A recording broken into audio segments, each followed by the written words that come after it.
Okay,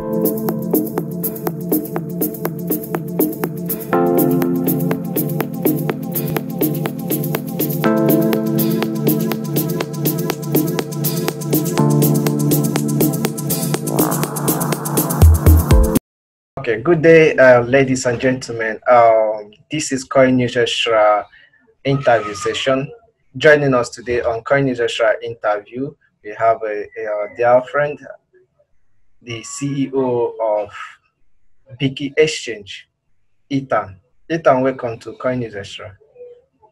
Hi everybody. Hi Elite. For inviting me over. It's a pleasure to be here. Okay, you're welcome. So today we'll be discussing on a topic. You know, one of the things facing cryptocurrency and blockchain is adoption. So we'll be discussing on the role of a cryptocurrency exchange platform in adoption. So briefly, before we go straight to the topic, so we want you to just talk briefly about BiKi Exchange. All right, sure. So BiKi Exchange is actually headquartered in Singapore, right? Me being a Singaporean, I'm also here in Singapore. So we are an exchange with 2 million registered users and 200,000 daily active users. We are a community-driven exchange. That meant that we actually started with a very big community. So we're the first exchange to actually give our users, our community partners 60% trading fees rebates at the start. And that's how we scale really, really big. And so to date, we have 2,000 community partners in the Chinese markets and 200,000 community in our WeChat. You can join us anytime scanning our QR code on our website to join any of our WeChat community. And then, so since 2018 June, we started and we actually grow really, really fast. So basically in the Chinese market. So most of our users are from Chinese markets, but right now we have established 2 other key markets, which is Korea and Vietnam as well. Our users actually come from about 100 over different countries, namely Russia and Japan as well. Okay, that's very good. August 2018, that was when BiKi was given birth to. So that's a tremendous achievement from you guys. So, moving straight to our topic for the day, the challenge facing cryptocurrency and blockchain, and I don't know how much it is over there, is regulation. How do you see regulation just from Asia aspect of point of view? Well, I think that's a very good question. Like I mentioned, we're headquartered in Singapore, Singapore is one of the leading financial hubs in the world. And it's also a very big major financial hub in Southeast Asia here. And so recently the MES announced the payment services license in Singapore, and so we are in the midst of application right now, and so we definitely want to seize and get this license here in Singapore. So we see quite a bit of countries releasing licenses, previously in Malta as well. And I think regulation is just another form of protection for users. And when there are protection for users, for example, then users will feel protected basically, and they have more confidence. So like for a market here in Singapore, for example, like a lot of our users, a lot of the consumers here in Singapore, they are protected by the Banking Act, right? They know that there's security and stability here. Hence, the adoption is very, very high, obviously, as a financial hub. And so this is how we see it as well. With regulations, there are protection and assurance, for example, insurance also for users, and they will feel more confident, and then more people will get into the space. However, I would like to say there are a few things as well. I think with the upcoming news of a lot of CBDCs, which is central bank digital currencies, I think that is going to bring in a lot more major wave. I think we can talk about that slightly later. And so, so in summary, I also want to talk about one of the challenges is because with regulations coming in, right, we are also able to tell which are the real long-term players and which are the players that are in for the short term. So overall, it's good news for us in BiKi. We like this that is going on right now. Okay, that's very great. So moving still on adoption, what are the key things you think will drive mass adoption to the crypto and blockchain space coming from, we have just tackled regulation, so this time coming from education, uh, coming from innovation. What do you think should be done in those areas? All right. So, like since 2017, we have seen numerous, projects, numerous initiatives, in terms of education as well. But there's not too much of things that are pulling off right now. However, I think platforms such as Steemit, another platform such as Uptrend, which I spoke to the CEO a few days ago, I think they are real drivers of education, in my opinion. They help the masses to get to understand more in an easier way, right? And I think in terms of proper awareness, this is what we are thinking of, which is one of the announcements we made as well. So from just now I mentioned about central business CBDCs, which is central bank digital currencies. We hear it from in 2017, the IMF has already mentioned during the peak of the ICO period, have already mentioned to central banks to take a look at CBDCs and see what it can do. And then moving forward, it's already been 3 years, and we can hear countries like the Chinese markets and the rest of the countries, like for example, the announcement by Thailand and Hong Kong about remittance market as well.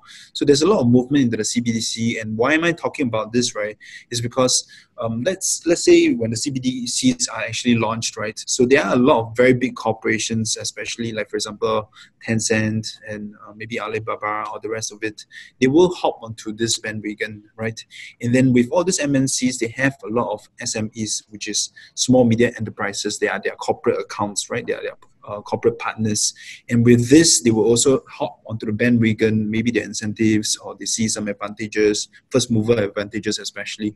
And when they jump onto it, that network would actually also bring on a lot of these consumers because they are already users of a lot of these small medium enterprises or MNCs.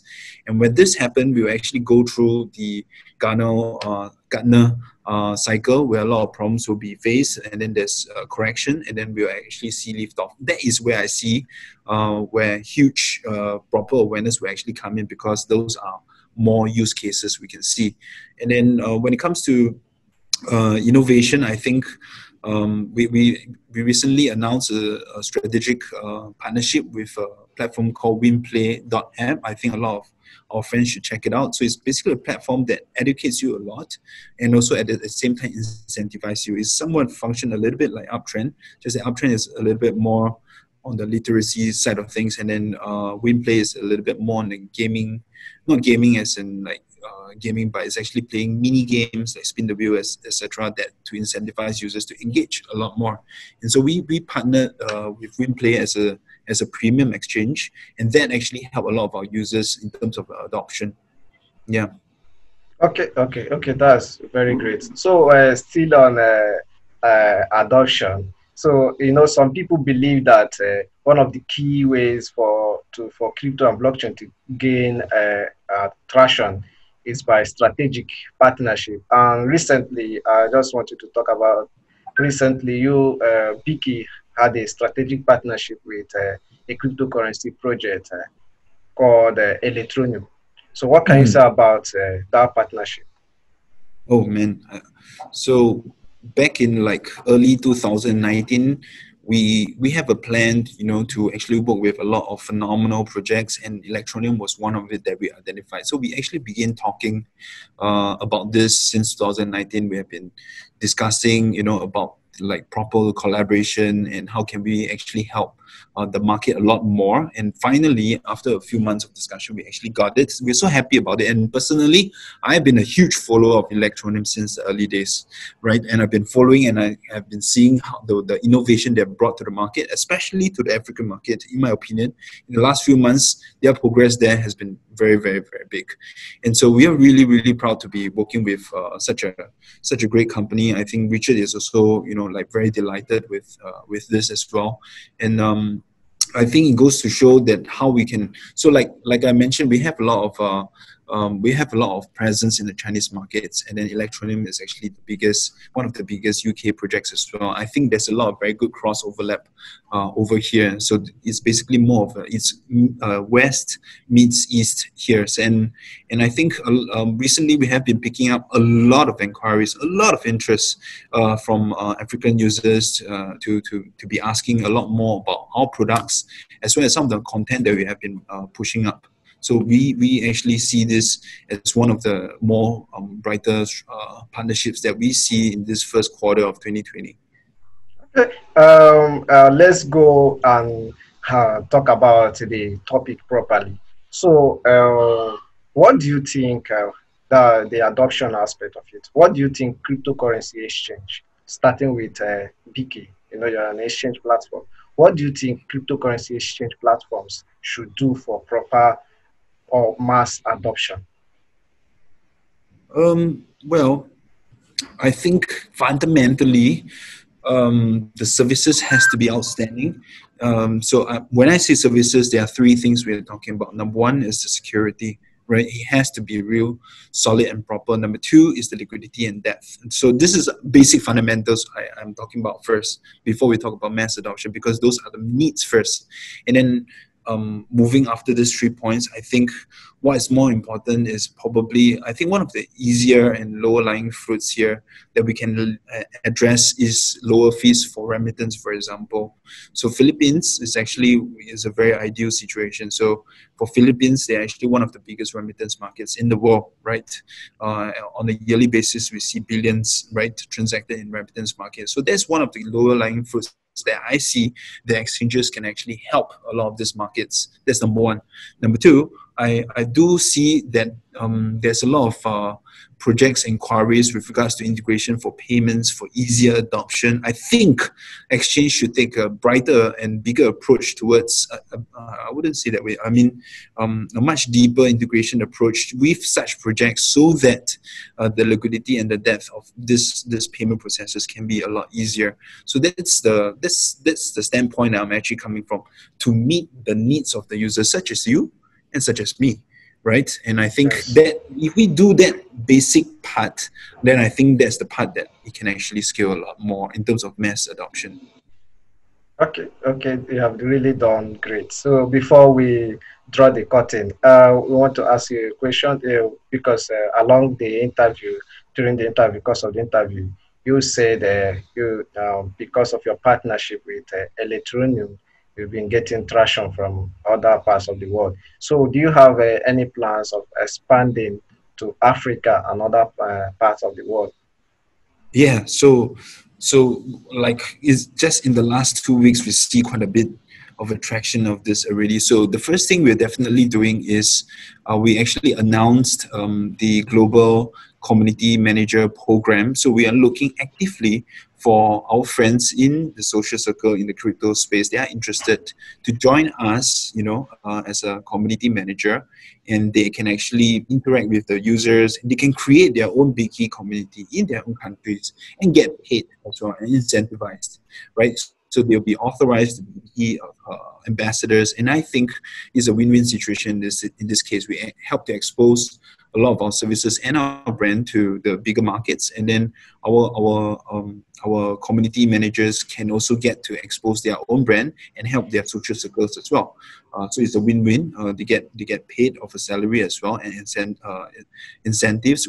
They can actually help represent us to create the meetups in these countries as well. So that's the first point I'm talking about, right? So with the community managers, and secondly, we actually set up the BiKi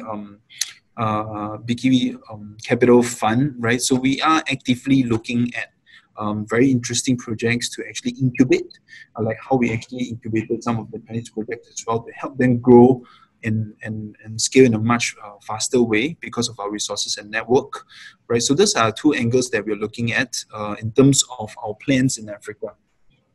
Okay. Thank you very, very much, Ethan, for joining us CoinNewsExtra interview. Thank you very much. All right, thank you. You have a pleasant day.